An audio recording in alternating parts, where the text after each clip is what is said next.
காலையில் எழுந்த உடனே நம்ம உடம்பு எப்படி இருக்குன்னு நம்மளை விட இந்த ஸ்மார்ட் வாட்ச் தான் இன்றைக்கி முடிவு பண்ணுது.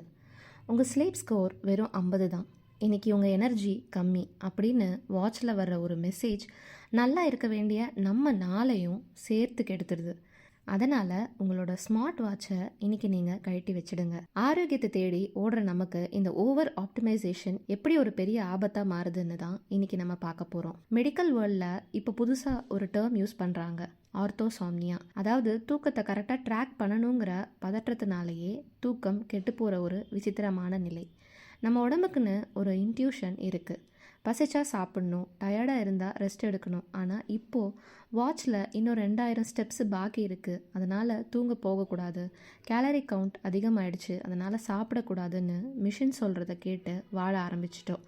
நம்ம முன்னோர்கள் எந்த கேட்ஜெட்ஸும் இல்லாமல் தான் உடம்போட மொழியை புரிஞ்சு ஆரோக்கியமாக வாழ்ந்தாங்க. அடுத்த முக்கியமான விஷயம் கார்டிசால். 24 மணி நேரமும் நம்ம ஹார்ட் ரேட் எவ்வளோ இருக்குன்னு, ஆக்சிஜன் லெவல் என்னன்னு வாட்சை பார்த்து செக் பண்ணிக்கிட்டே இருக்கும்போது அறியாமலேயே மனசில் ஒரு பதற்றம் அதிகமாகும். இந்த ஸ்ட்ரெஸ்னால் உடம்பில் கார்டிசால் ஹார்மோன் சுரந்து அதுவே பிளட் சுகரையும் பிளட் ப்ரெஷரையும் ஏற்றி விட்டுருது. ஹெல்த்தியாக இருக்கணும்னு பண்ணுற விஷயம் கடைசியில் நம்ம ஸ்ட்ரெஸ்ஸை தான் அதிகமாக்குது. அப்போ ஸ்மார்ட் வாட்ச் யூஸ் பண்ணவே கூடாதா? கண்டிப்பாக பண்ணலாம். ஆனால் அது உங்களுக்கு ஒரு கைடாக இருக்கணுமே தவிர உங்கள் லைஃப்பை கண்ட்ரோல் பண்ணுற மாஸ்டராக இருக்கக்கூடாது.